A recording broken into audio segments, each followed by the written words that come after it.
اعوذ باللہ من الشیطان الرجیم بسم اللہ الرحمن الرحیم۔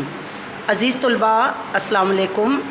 میں اردو کی معلمہ madam Rukhsana Akhtar Peshawar model school boys 5 سے آپ سے مخاطب ہوں۔ آج ہمارا جون 2021 کی یہ پہلی ویڈیو اور پہلا لیکچر آپ کو جا رہا ہے۔ عزیز طلباء، اس سے پہلے ہم جماعت نحم میں سبق انسان کسی حال میں خوش نہیں رہتا اس کی پڑھائی بھی کر چکے ہیں، آپ کو سمجھا بھی چکے ہیں اور اس کے مشقی سوالات بھی آپ سے شیئر کر چکے ہیں۔ اس کے بعد ہم نے نظم برسات کی بہاریں پڑھی تھی اور ساتھ ہی غزل میر تقی میر کی غزل نمبر 2 کی پڑھائی کی تھی، آپ کو الفاظ معنی سمجھائے تھے اور ساتھ ہی اس کی تشریح آپ لوگوں کے ساتھ شیئر کی گئی تھی، جو کہ آپ نے ضرور اپنی کاپیوں پر یہ کام کر لیا ہوگا۔ عزیز طلباء، آج ہم گرامر کا کام شروع کریں گے۔ آج ہم نے خط نمبر 1 جو ہم نے جماعت نحم کے گرامر کے کام میں شامل ہے اس کو آپ کے ساتھ شیئر کریں گے۔ سب سے پہلے میں آپ کو خط کے حصے، خط کا خاکہ بتاؤں گی تاکہ آپ لوگ اس کو اچھی طرح سمجھ سکیں۔ اگرچہ آپ لوگ جماعت چہارم سے 4th کلاس سے خط، درخواست، کہانی یہ کرتے آئے ہیں، لیکن اس ویڈیو میں میں دوبارہ سے آپ کو ان تمام باتوں کے بارے میں بتاؤں گی تاکہ آپ اپنی کاپی پر جب اس کو لکھیں تو آپ اس کو بہترین طریقے سے لکھ سکیں اور سمجھ سکیں اور بورڈ کے پیٹرن کے حساب سے آپ اس کو سمجھ سکیں۔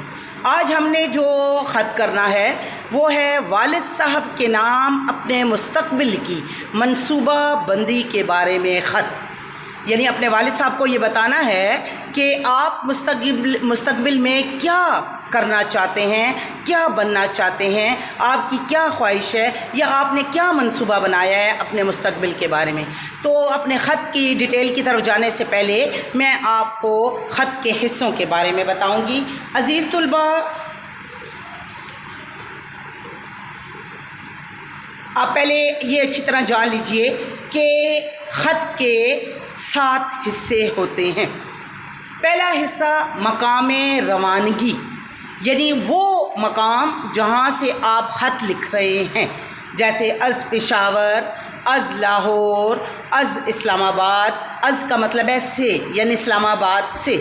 تو چونکہ ہم نے بورڈ کے پیٹرن کے حساب سے لکھنا ہوتا ہے تو اپنے مقام روانگی جو ہے ہمیں اس کو پشاور یا اپنا کوئی شہر یا اپنا ضلع کوئی بھی ہمیں جو ہے وہ ظاہر نہیں کرنا ہوتا، لہٰذا یہاں مقام روانگی پر ہم از کمرہ امتحان لکھتے ہیں، یعنی آپ کمرہ امتحان سے خط لکھ رہے ہیں۔ دوسرا جو حصہ خط کا حصہ ہے وہ ہے مورخہ۔ مورخہ یعنی تاریخ روانگی، کس تاریخ کو آپ نے یہ خط لکھا ہے۔ تیسرا القاب، یعنی آپ کس کو خط لکھ رہے ہیں، ابو کو لکھ رہے ہیں، امی کو لکھ رہے ہیں، اپنے دوست کو لکھ رہے ہیں، تو وہ القاب جیسے پیارے ابو جان، پیارے چچا جان، پیارے دوست، یہ القاب آ جاتا ہے۔ نمبر 4 پر ہے آداب۔ آداب سے مراد آپ سلام کرتے ہیں، جیسے کہ ایک مسلمان کا وتیرہ ہے، سنت ہے کہ ہم کوئی بھی بات کرنے سے پہلے جب ہماری ملاقات ہوتی ہے تو ہم السلام علیکم کہتے ہیں، اور خط بھی یہ ایک ملاقات کا ایک جو ہے ذریعہ ہے۔ اگلا حصہ تمہید، یعنی آغاز۔ یہ نہیں کہ آپ خط کے شروع میں ہی بس شروع ہو جاتے ہیں کہ میں نے خط اس لیے لکھا ہے، بلکہ ہم پہلے خیریت معلوم کرتے ہیں اور خط کا جو آغاز ہوتا ہے کہ ہم کس وجہ سے خط لکھ رہے ہیں وہ ظاہر کرتے ہیں۔ اس کے بعد نفس مضمون۔ نفس مضمون یعنی جو عنوان ہے، جو ٹاپک ہے، جو موضوع ہے جس کے بارے میں آپ خط لکھ رہے ہیں، ہم اس کو 2 یا 3 حصوں میں تقسیم کرتے ہیں اور وہ 2 یا 3 پیراگراف میں ہوتا ہے۔ خاتمہ، آخر میں خاتمہ ہم کرتے ہیں، یعنی خط کو جو ہے ہم کس وجہ سے خط لکھا ہے، اور امید ہے کہ آپ کو ان تمام باتوں کے بارے میں پتہ چل گیا ہوگا۔ ہم خط کو سلام پر ختم کر دیتے ہیں۔ تو یہ خط کے حصے تھے 7 جو کہ میں نے آپ کے ساتھ شیئر کیے ہیں۔ اس کے بعد میں آپ کے ساتھ خط کا خاکہ بھی شیئر کرنا چاہوں گی تاکہ آپ لوگوں کو معلوم ہو جائے کہ خط لکھا کیسے جاتا ہے۔ تو خط کا خاکہ، جیسے کہ میں نے آپ کو پہلے خط کے حصے بتائے تھے، اب یہاں پہ میں آپ کو بتا رہی ہوں. یہ دیکھیں جی، کمرہ امتحان یعنی مقام روانگی ہو گیا. کہاں سے آپ خط لکھ رہے ہیں؟ تو کمرہ امتحان. اس کے بعد مقام تاریخ روانگی یعنی کس تاریخ کو آپ لکھ رہے ہیں. تو چونکہ آج 3 جون ہے تو 3 جون 2021. اب آپ کس کو لکھ رہے ہیں؟ چونکہ ہمارے خط کا سوال یہ ہے کہ والد صاحب کے نام اپنے مستقبل کی منصوبہ بندی کے بارے میں خط لکھنا ہے، تو میں اسی کو فالو کرتے ہوئے آپ کو بتاتی ہوں. جیسے آپ لکھتے ہیں پیارے ابو جان، یا کچھ بچے ایسے بھی لکھتے ہیں محترم ابا جان، محترم ابو جان، اس طرح بھی آپ لکھ سکتے ہیں. اس کے بعد چوتھا حصہ جو آتا ہے، جیسے کہ میں نے آپ کو بتایا تھا خط کے حصوں میں آداب، یعنی ہم السلام علیکم کہتے ہیں. السلام علیکم کے بعد جو ہے بعض دفعہ مخاطب کا نشان بھی لگا دیتے ہیں، اور بعض دفعہ جو ہے یہ وقف تفصیلہ بھی لگا دیتے ہیں. یہاں اوپر بھی جب ہم مخاطب کرتے ہیں پیارے ابو جان، تو یہ مخاطب کا نشان بھی آپ لگا دیتے ہیں. اس کے بعد ہم پہلا پیراگراف شروع کرتے ہیں جہاں پہ السلام علیکم ہے. اس کے بعد سے ہی شروع ہو جاتا ہے. سلام کے بعد عرض ہے کہ میں خیریت سے ہوں اور آپ کی خیریت خداوند کریم سے نیک چاہتا ہوں. ایک پیراگراف ہم خیریت معلوم کرنے میں اور اپنے تمہید باندھتے ہیں اپنے خط کے موضوع کی طرف جاننے کے لیے. اس کے بعد دوسرے پیراگراف سے ہمارا نفس مضمون شروع ہو جاتا ہے، جو کم از کم 2 یا 3 پیراگراف پر مشتمل ہوتا ہے. تو جب بھی پیراگراف شروع کیا جاتا ہے تو 2 فنگر کا گیپ دیا جاتا ہے، 2 انگلیوں کا فاصلہ دیا جاتا ہے. تو یہ میں نے آپ کے لیے اسی لیے لکھ دیا ہے. پیراگراف آپ نے نہیں لکھنا، یہ صرف آپ کو سمجھانے کے لیے. تو یہاں سے دوسرا پیراگراف ہو گیا، یہاں ختم ہو گیا. یہاں پہ ہمارا اپنا تیسرا پیراگراف شروع ہو جاتا ہے، اور وہ بھی اپنے نفس مضمون کے خاتمے پر آ کر آخر میں سب کو سلام والسلام آپ کا فرما بردار بیٹا.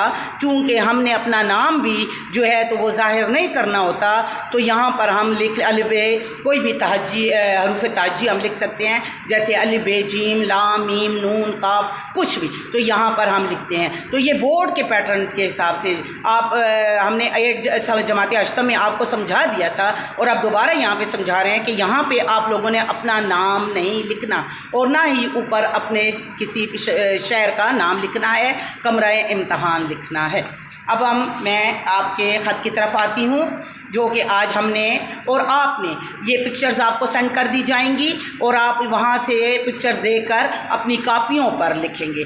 کاپیوں کا لکھنے کا طریقہ یہ ہے کہ اپنی کاپی کو 1/4 میں ڈیوائڈ کر دیں گے. چوتھا حصہ جو ہوگا اس کو فولڈ کر کے تکون بنا کے وہاں پر گرامر لکھ لیجئے، اور وہاں پر گرامر کا کام شروع کر لیں. آپ لکھیں گے خط نمبر 1، اور پھر مارکر سے لکھ لیں گے سوال. والد صاحب کے نام اپنے مستقبل کی منصوبہ بندی کے بارے میں خط لکھیں. تو میں آپ کو ایک پیٹرن بتا رہی ہوں، آپ اس کو بھی اسی طرح لکھ سکتے ہیں، اور اسی پیٹرن کو، اسی خط کو فالو کرتے ہوئے اپنے الفاظ میں بھی اپنے خط کو لکھ سکتے ہیں. اور یہ بہت اچھا ہوگا کہ اگر آپ اپنے الفاظ میں اس کی مدد لے کر، یہ دیے گئے خاکے کی مدد سے آپ اپنے لیے بھی خط خود سے لکھ سکتے ہیں. از کمرہ امتحان 3 جون 2021 تاریخ ہو گئی. پیارے ابو جان، آپ محترم ابو جان بھی لکھ سکتے ہیں. السلام علیکم. پہلا پیراگراف شروع ہو رہا ہے جس کو تمہید ہم نے کہا ہے. سلام کے بعد عرض ہے کہ میں خیریت سے ہوں، اور آپ کی خیریت خداوند کریم سے نیک چاہتا ہوں. آپ یہ بھی کہہ سکتے ہیں اور دعا کرتا ہوں اللہ آپ کو خیریت سے رکھے، اور میری دعا ہے خداوند کریم سے کہ اللہ تعالیٰ آپ کو صحت و تندرستی عطا کرے. کچھ بھی آپ لکھ سکتے ہیں. کل آپ کا خط ملا، تمام حالات جان کر دل کو تسلی ہوئی. آپ نے اپنے خط میں میرے مستقبل کی منصوبہ بندی کے بارے میں پوچھا ہے. آج اس خط میں آپ کو تفصیل سے لکھوں گا. یہ آپ کا پہلا پیراگراف ہو گیا جس کو تمہید بولتے ہیں. آغاز آپ نے کر دیا ہے. اب ہم نفس مضمون کی طرف چلے گئے ہیں، یعنی جو ہمارا کوشچن ہے اس کے بارے میں ہم 2 یا 3 پیراگراف میں اپنے اس خط کو لکھنا شروع کریں گے. ابو جان، جیسا کہ آپ جانتے ہیں کہ میں جماعت ہشتم پاس کر کے جماعت نہم میں پہنچ گیا ہوں، اور میں نے جماعت نہم میں اپنے لیے سائنس کے مضامین کا انتخاب کیا ہے، اس لیے کہ میں میٹرک کے بعد FSC میں داخلہ لوں اور پری میڈیکل میں اچھے نمبرز لینے کے بعد میڈیکل کالج میں تعلیم حاصل کر کے ایک اچھا اور قابل ڈاکٹر بن سکوں۔ اگلا پیراگراف، جیسا کہ یہ دیکھیں 2 فنگر گیپ میں نے چھوڑا ہوا ہے، آپ بھی اسی طرح 2 فنگر گیپ دیں گے۔ جیسا کہ آپ جانتے ہیں کہ مجھے بچپن سے ہی ڈاکٹر بننے کا شوق ہے۔ دکھی انسانیت کی خدمت کا جذبہ میرے دل میں شروع سے ہی ہے، اسی لیے میں ایک قابل ڈاکٹر بن کر غریبوں اور نادار لوگوں کا مفت علاج کروں گا۔ میں اپنے اس خواب کو، اب تیسرا پیراگراف شروع ہو گیا، میں اپنے اس خواب کو پورا کرنے کے لیے اول دن سے محنت کر رہا ہوں۔ اسکول میں پڑھائے گئے سبق کو گھر آ کر دہراتا ہوں۔ پڑھائی کے دوران پیش آنے والے مسائل اپنے اساتذہ کی مدد سے دور کرتا ہوں۔ بھائی جان بھی اس معاملے میں میری مدد کرتے ہیں۔